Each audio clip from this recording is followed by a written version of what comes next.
Hello everyone.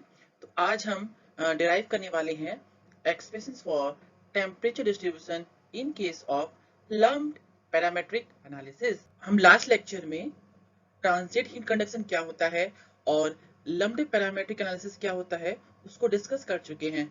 अगर आपने वो लेक्चर नहीं देखा है तो पहले उसको देखिए। और ट्रांजिट हीट कंडक्शन का मतलब कंडक्शन की वो प्रॉब्लम जिसमें किसी भी बॉडी का टेम्परेचर टाइम के साथ वेरी करता है। और इसके जो एग्जांपल है जैसे कि हमने डिस्कस किया हुआ है कि आप किसी भी बॉडी को सडनली फर्नेस पे रख दीजिए तो उसका टेम्परेचर टाइम के साथ वेरी करेगा। तो सपोज कीजिए कि ये कोई पर्पल कलर में जो आपको दिख रहा है ये कोई बॉडी है एंड आपने इसको सडनली एक इन फ्लूइड में रख दिया है, इसका टेम्परेचर कम है। बॉडी का टेम्परेचर टीएस है और जिस फ्लूइड में आपने इसको रखा है उसका टेम्परेचर टी इन्फिनिटी है। तो बेसिकली क्या होगा, इस बॉडी और फ्लूइड के बीच में हीट ट्रांसफर होगा। तो अगर एनर्जी बैलेंस की बात करें तो हाँ, यहाँ हम देख सकते हैं नेट हीट ट्रांसफर ई इन माइनस ई आउट और डॉट का मतलब है रेट। तो rate of net heat transfer plus rate of heat generation within the body is equal to the rate of change of internal energy of the body। तो ये हमारा basic energy principal है, बहुत simple सा है। अब energy balance को एक एग्जांपल के थ्रू समझ लेते हैं। सपोज कीजिए 60 अमाउंट ऑफ हीट इस बॉडी में एंटर कर रहा है और 20 अमाउंट ऑफ हीट बेसिकली इसको लीव कर रहा है और इस बॉडी में 30 यूनिट जो हीट है वो जनरेट हो रही है। तो ये टोटल जो इसका नेट है वो इस बॉडी के इंटर एनर्जी के चेंज के बराबर होगा। जैसे कि 40 प्लस 30 इज इक्वल टू 70। तो 70 अमाउंट जो हीट है जो इस बॉडी में इंट्रैप्ट हो गई है।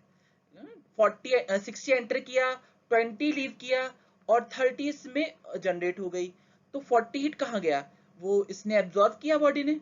तो 40 अमाउंट ऑफ हीट जो इसने एब्जॉर्ब किया प्लस 30 हीट जो इसमें जनरेट हुआ, तो ये सारी जो हीट है क्या करेगी, इसका टेम्परेचर बढ़ाएगी और टेम्परेचर बढ़ाएगी तो उसकी इंटरनल एनर्जी इंक्रीज होगी। उसी को हमने rho V C M C delta T. किसी भी बॉडी का टेम्परेचर जब इंक्रीज होता है तो उसकी इंटरनल एनर्जी बढ़ती है। तो रो वी क्या है, मास, इस बॉडी का मास, सी स्पेसिफिक हीट और टी क्या है, टेम्परेचर।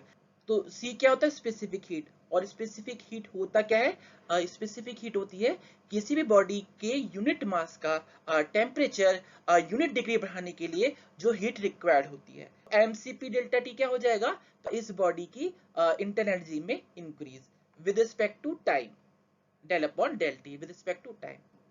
अगर हम अपने एग्जांपल की बात करें तो एक स्फेरिकल शेप की जो बॉडी है जिसको आपने प्लेस किया था एक फ्लूइड में जिसका टेम्परेचर है टी इन्फिनिटी।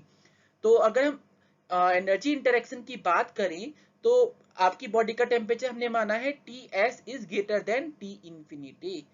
तो और कोई हीट का तो सोर्स है नहीं, तो एनर्जी इन तो क्या होगा, जीरो होगा। तो एनर्जी इन क्या है, जीरो, एनर्जी इन जीरो। तो इस जो आपकी स्फेरिकल बॉल है इसमें कोई भी हीट एंटर नहीं करेगी, केवल लीव करेगी टू दी फ्लूइड। इस स्फेरिकल बॉडी से जो हीट है वो फ्लूइड में दो तरीके से लीव कर सकती है। एक है आपका कन्वेक्शन और दूसरा है आपका रेडिएशन। और हम ये मान के चल रहे हैं कि इस बॉडी में कोई भी हीट का जनरेशन नहीं हो रहा है, कोई भी केमिकल रिएक्शन नहीं है और कोई भी न्यूक्लियर रिएक्शन नहीं है। तो ई जनरेशन क्या होगा, जीरो होगा। तो एनर्जी बैलेंस में क्या होगा, तो इस बॉडी का जो नेट इंटरनल एनर्जी का जो चेंज होने का रेट है with respect to time, rate से एनर्जी इस बॉडी को लीव कर रही है उसके बराबर हो जाएगा। तो आगे बढ़ते हैं। तो जैसा कि हम देख सकते हैं कि हमारी जो एनर्जी बैलेंस है वो रिड्यूस हो गया है। मतलब जो नेट एनर्जी इस बॉडी को लीव कर रही है वो इक्वल हो जाएगा इस बॉडी के rate of change of internal energy with respect to time. क्योंकि किसी भी बॉडी का जो मास है वो तो कांस्टेंट है। ये जो बॉडी है एक सॉलिड बॉडी है, तो रो एंड वी क्या है, इस कांस्टेंट है। रो इनटू वी क्या है, मास। तो सॉलिड का मास कांस्टेंट होता है, तो मास कांस्टेंट है। और हम ये मान के चल रहे हैं स्पेसिफिक हीट जो सॉलिड की है वो भी कांस्टेंट है। तो स्पेसिफिक हीट सी की वैल्यू भी कांस्टेंट है और वो टेम्परेचर के साथ वेरी नहीं कर रही है। तो इसको हमने क्या किया, डिफरेंशिएशन के बाहर ले लिया। तो हमारा केवल क्या बचा, del t upon del t. तो जहां टी क्या है, टाइम। और कैपिटल टी क्या है आपका टेम्परेचर। तो इस बॉडी का टेम्परेचर टाइम के साथ वेरी कर रहा है, इसीलिए तो ये अनस्टेडी स्टेट हीट की प्रॉब्लम है। अनस्टेडी स्टेट या फिर ट्रांजिएंट का मतलब क्या होता है कि टेम्परेचर क्या होता है, टाइम के साथ वेरी करता है। और जैसा कि हम जानते हैं कि जो टेम्परेचर है वो x y z space coordinate और टाइम का फंक्शन होता है। यानी किसी भी बॉडी का जो टेम्परेचर है वो स्पेस के साथ भी वेरी कर सकता है, पॉइंट टू पॉइंट वेरी कर सकता है और टाइम के साथ भी वेरी कर सकता है। लेकिन जैसे कि हमने माना, एक और अजम्पशन लेते हैं कि यहाँ पे जो टेम्परेचर है वो क्या है, केवल टाइम का फंक्शन है और temperature is only the function of time. Temperature केवल टाइम का फंक्शन है। तो क्योंकि हम भी मान के चल रहे हैं कि लम्ब्ड ये पैरामेट्रिक एनालिसिस है, इट मींस ये जो प्रॉब्लम है वो जीरो डायमेंशन प्रॉब्लम है, यानी ये जो बॉडी है उसका टेम्परेचर जो है केवल टाइम के साथ वेरी कर रहा है और स्पेस के साथ वेरी नहीं कर रहा है। तो डेल अपॉन डेल टी ये जो आपका पार्शियल डिफरेंशिएशन है ये आपका normal differentiation D by D T में कन्वर्ट हो जाएगा। क्यों? क्योंकि टेम्परेचर केवल टाइम का फंक्शन है। ये ऐसा हमने अज्यूम किया है क्योंकि ये हम डिस्कस कर रहे हैं लम्प्ड पैरामेट्रिक एनालिसिस। और आगे हम अज्यूम करते हैं कि ये जो बॉडी है उसे जो हीट ट्रांसफर रेट हो रहा है बाय रेडिएशन वो क्या है, 0। तो बॉडी केवल majorly by convection heat transfer कर रही है टू द फ्लूइड, तो ये भी हमारा 0 है, नेग्लिजिबल है। तो हम ये अज्यूम करते हैं फर्दर, ये हमारा एक और अजम्पशन है। तो जब ही हमने अजम्पशन लिया तो फाइनली हमारी जो बेसिक एनर्जी इक्वेशन है वो कन्वर्ट हो गई इसमें। तो अब ये ध्यान रखिए, ये इक्वेशन एप्लीकेबल है फॉर लम्प्ड पैरामेट्रिक एनालिसिस, जहां हमने 4 अजम्पशन माने हुए हैं लम्प्ड पैरामेट्रिक एनालिसिस के लिए। और जो अपर वाली इक्वेशन है ये किसी भी ट्रांजिएंट हीट कंडक्शन के लिए एप्लीकेबल है। तो ट्रांजिएंट हीट कंडक्शन की किसी भी प्रॉब्लम के लिए ये वाली इक्वेशन, अपर वाली जो इक्वेशन है वो एप्लीकेबल है। ये वाली जो इक्वेशन है वो केवल लम्प्ड पैरामेट्रिक एनालिसिस के लिए एप्लीकेबल है। तो अब डिस्कस करते हैं हमने क्या क्या अजम्पशन डिस्कस किए थे ताकि हमारी जो बेसिक एनर्जी प्रिंसिपल की जो इक्वेशन है वो लम्प्ड की इक्वेशन में क्या हो जाए, कन्वर्ट हो जाए। तो डिस्कस करते हैं अजम्पशंस। तो ये अजम्पशंस थे, हमने माना था नो हीट जनरेशन, कि ये जो बॉडी है हमारी जिसको हमने कंसीडर किया था उसमें कोई हीट जनरेशन नहीं हो रहा है। No heat transfer into this solid body, इस बॉडी में कोई भी हीट इन नहीं हो रही थी, केवल हीट आउट हो रही थी। और जो हीट आउट हो रही है इस बॉडी को लीव कर रही है वो बाय कन्वेक्शन कर रही है, केवल इस बॉडी से कोई भी हीट बाय रेडिएशन लीव नहीं कर रही है। ये हमारा थर्ड अजम्पशन था। और जो हमारा फोर्थ अजम्पशन ये था कि जो टेम्परेचर है वो केवल टाइम का फंक्शन है और वो ये कब होगा, जब बॉडी का इंटरनल कंडक्टिव रेजिस्टेंस नेग्लिजिबल है as compare to external convective resistance. ऐसा क्यों होता है? अगर ये आपको नहीं पता तो मैं एक बार फिर से रिपीट करता हूं, इस लेक्चर से पहले introduction to transient heat conduction and introduction through lumped parametric analysis वाला मेरा लेक्चर आप देख के आइए। तो अब डिस्कस करते हैं energy balance for the lumped system.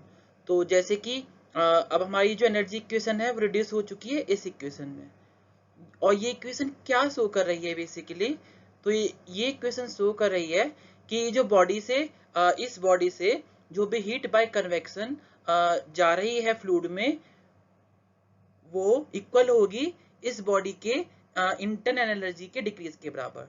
Suppose कीजिए इस बॉडी से 60 यूनिट हीट जो है लीव कर गई फ्लूइड में, तो इस बॉडी की जो इंटरनल एनर्जी है उसमें 60 यूनिट्स का डिक्रीमेंट हो जाएगा।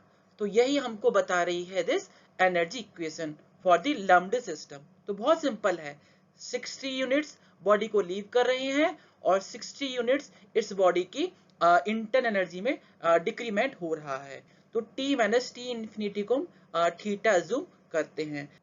थीटा का जब डिफरेंशिएशन करेंगे तो वो हो जाएगा आपका d theta by d t and this will be equal to d t by d t, क्योंकि टी इन्फिनिटी क्या है, फ्लूइड का टेम्परेचर जो कांस्टेंट है, तो इसका डिफरेंशिएशन हो जाएगा 0।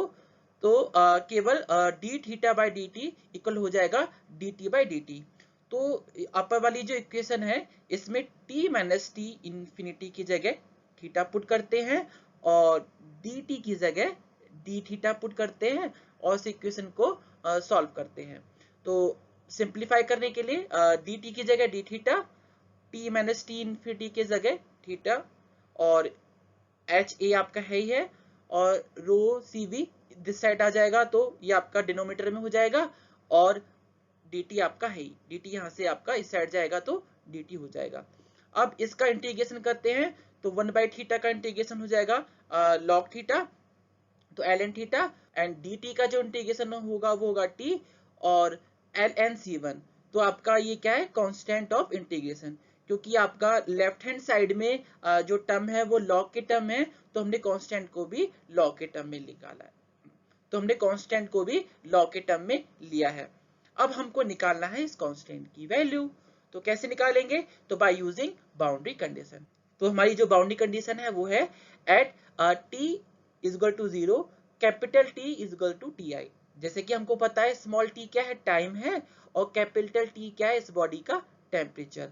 और टेम्परेचर कहाँ, कहीं भी, क्योंकि ये हमारा लम्प्ड सिस्टम है और ये जो बॉडी है उसका टेम्परेचर कांस्टेंट है, तो पूरी बॉडी का टेम्परेचर सेम है, वही सरफेस पर है, वही सेंटर पे है, तो T हमारा कांस्टेंट है, तो टेम्परेचर इनिशियली Ti है। अब इसका मतलब क्या है, तो मतलब ये है कि जो बॉडी थी इसका इनिशियल टेम्परेचर 100 डिग्री सेंटीग्रेड था, मान लीजिए आपने इसको फ्लूइड में रख दिया जिस फ्लूइड का टेम्परेचर था 20 डिग्री सेंटीग्रेड, तो एट टाइम इक्वल टू 0 जब हमने इसको फ्लूइड में रखा था तब इसका जो टेम्परेचर है उसको बोलेंगे हम Ti। अब बॉडी का टेम्परेचर हाई है और फ्लूइड का टेम्परेचर कम है, तो इस बॉडी का टेम्परेचर टाइम के साथ डिक्रीज करेगा। क्यों, क्योंकि इस बॉडी से जो हीट है वो फ्लूइड में जा रही है, तो इस बॉडी की इंटरनल एनर्जी कम हो रही है, और इंटरनल एनर्जी कम हो रही है तो इस बॉडी का टेम्परेचर डिक्रीज करेगा। सपोज करो 1 सेकंड के बाद टेम्परेचर हो रहा है 80 डिग्री सेंटीग्रेड, 2 सेकंड के बाद हो रहा है 60 डिग्री सेंटीग्रेड, तो ऐसे ऐसे करके इस बॉडी का टेम्परेचर डिक्रीज कर रहा है। तो at T is equal to 0 हमारा टेम्परेचर क्या है, Ti है, जो भी एक कांस्टेंट है, जो हमको पता है। T क्या है, ये वेरिएबल है जो डिफरेंट टाइम के साथ वेरी कर रहा है। थीटा क्या था आपका, T माइनस टी इन्फिनिटी, तो थीटा आपका हो जाएगा Ti माइनस टी इन्फिनिटी, तो यानी थीटा आपका थीटा आई हो गया है। तो इस कंडीशन को आप पुट कर दीजिए इस वाली इक्वेशन में, तो T की जगह जब हम 0 पुट करेंगे तो ये टर्म हो जाएगा 0, और इस टर्म की जगह हमारा आ जाएगा क्या, ln थीटा आई। तो आपका C1 की वैल्यू हो जाएगी थीटा आई, तो C1 जो हमारा कांस्टेंट है उसकी वैल्यू हो गई थीटा आई। अब C1 की वैल्यू हम पुट कर देंगे इस इक्वेशन में, तो लेफ्ट हैंड साइड आपका ln थीटा हो जाएगा, इधर आपका basically minus AH upon rho C V T time plus ln theta I. अब थीटा की टर्म एक जगह कर लेंगे और इसका क्या ले लेंगे हम, एंटी लॉग। जब एंटी लॉग लेंगे तो ये टर्म हो जाएगा आपका, ये वाला टर्म जो हो जाएगा वो हो जाएगा e to the power minus AH rho C V T, और theta is equal to theta I, क्योंकि यहाँ पर अगर आप लेफ्ट हैंड साइड जाएंगे तो क्या होगा, ln theta upon theta I, और एंटी लॉग लेंगे तो थीटा अपॉन थीटा आई, तो theta is equal to theta I और e to the power minus H A upon rho C V T. तो ये हमारा एक्सप्रेशन हो जाएगा फॉर टेम्परेचर डिस्ट्रीब्यूशन। तो जब हमने थीटा और थीटा आई की वैल्यू पुट की तो थीटा है हमारा T माइनस टी इन्फिनिटी, और जो थीटा आई है हमारा Ti माइनस टी इन्फिनिटी। तो ये इक्वेशन हमको क्या बता रही है, ये इस इक्वेशन हमको बता रही है टेम्परेचर डिस्ट्रीब्यूशन। यानी हमने जैसे कि एग्जांपल लेते हैं, जैसे 100 डिग्री सेंटीग्रेड का सॉलिड को आपने 20 डिग्री सेंटीग्रेड के फ्लूइड में रखा। अब डिफरेंट टाइम इंस्टेंट पे ये आपका T is equal to 0 temperature था 100 डिग्री सेंटीग्रेड, 1 सेकंड के बाद, 2 सेकंड के बाद, 3 सेकंड के बाद टेम्परेचर क्या होगा बॉडी का, वो हमको मिलेगा इस टेम्परेचर डिस्ट्रीब्यूशन से। इसमें देखिए आप T इन्फिनिटी क्या है, फ्लूइड का टेम्परेचर जो क्या है कांस्टेंट, टी आई क्या है, सॉलिड का इनिशियल टेम्परेचर जो भी क्या है कांस्टेंट, और ये पैरामीटर जो है सॉलिड बॉडी के ये भी क्या है कांस्टेंट। तो ओनली वेरिएबल क्या है, टेम्परेचर टी, कैपिटल टी जो क्या है इस बॉडी का temperature at a certain time, और स्मॉल टी क्या है टाइम। तो आप टाइम की वैल्यू पुट करते चले जाओ और कैपिटल टी निकालते चले जाओ। हम टाइम की जगह 1 second, 2 second, 3 second, 4 second put करते जाएंगे और कैपिटल टी की वैल्यू निकालते चले जाएंगे। अब इससे हमको वैल्यू पुट कर मिलेंगी, तो हम इससे क्या करेंगे, अब इन वैल्यूज को हम एक ग्राफ पे पुट करेंगे। तो ग्राफ क्या है, कैपिटल टी और टी के बीच में, तो हमको डिफरेंट पॉइंट्स मिलेंगे। जब टाइम 1 सेकेंड था तो ये टेम्परेचर था 80 डिग्री सेंटीग्रेड, 2 हुआ तो 70 हो गया, 3 सेकेंड पे 40 डिग्री सेंटीग्रेड हो गया, और फाइनली कुछ समय के बाद टेम्परेचर क्या हो गया, फ्लूइड के टेम्परेचर के बराबर जो 20 डिग्री सेंटीग्रेड है। अब इन पॉइंट्स को ज्वाइन करेंगे तो हमको कर्व मिल जाएगा। तो ये हमारा जो कर्व है, ये हमारा ध्यान रखिए ये कूलिंग के लिए है। हाई टेम्परेचर के सॉलिड को लो टेम्परेचर की जब फ्लूइड में रखते हैं तो कूलिंग का जो कर्व होता है वो हमको इस तरीके से ऑब्टेन होता है। तो इसको बोलते हैं हम एक्सपोनेंशियल कूलिंग कर्व। तो आपको लम्प्ड में जो मिलता है वो कर्व मिलता है एक्सपोनेंशियल कर्व, और ये हमारा कूलिंग के लिए है जब आपने हॉट सॉलिड को कोल्डर फ्लूइड में रखा है। अब इसका उल्टा भी पॉसिबल है, आपका जो सॉलिड है वो उसका टेम्परेचर कम है और आपने उसको फर्नेस में रख दिया। सॉलिड का टेम्परेचर 20 डिग्री सेंटीग्रेड और फ्लूइड का टेम्परेचर 100 डिग्री सेंटीग्रेड। तो अब इस केस में आपकी हीटिंग होगी, तो आपका साइन क्या होगा, पॉजिटिव होगा। माइनस का मतलब टेम्परेचर डिक्रीज कर रहा है टाइम के साथ, प्लस का मतलब टेम्परेचर इंक्रीज कर रहा है टाइम के साथ। तो ये आपका हो जाएगा exponential heating, exponential heating curve. तो कैसे मिला, जैसे कि मैंने आपको बताया सॉलिड का टेम्परेचर 20 है, फिर 30 हुआ, 40 हुआ, उन पॉइंट्स को आपने प्लॉट किया और फाइनली फ्लूइड के टेम्परेचर के बराबर हो जाएगा, तो कर्व आपका फ्लैट हो जाएगा। तो इस तरीके से हमको एक कर्व मिला। तो बेसिकली हम लम्प्ड से ये जो फॉर्मूला मिला है उससे हम डिफरेंट टाइम इंस्टेंट पे सॉलिड का टेम्परेचर निकाल सकते हैं। तो यहाँ पर लेक्चर हम अपना समाप्त करते हैं। अगर आपको लेक्चर मेरा पसंद आया हो तो काइंडली मेरे चैनल को सब्सक्राइब कीजिए। थैंक यू एवरीवन, और नेक्स्ट लेक्चर में हम डिस्कस करेंगे टाइम कॉन्स्टेंट।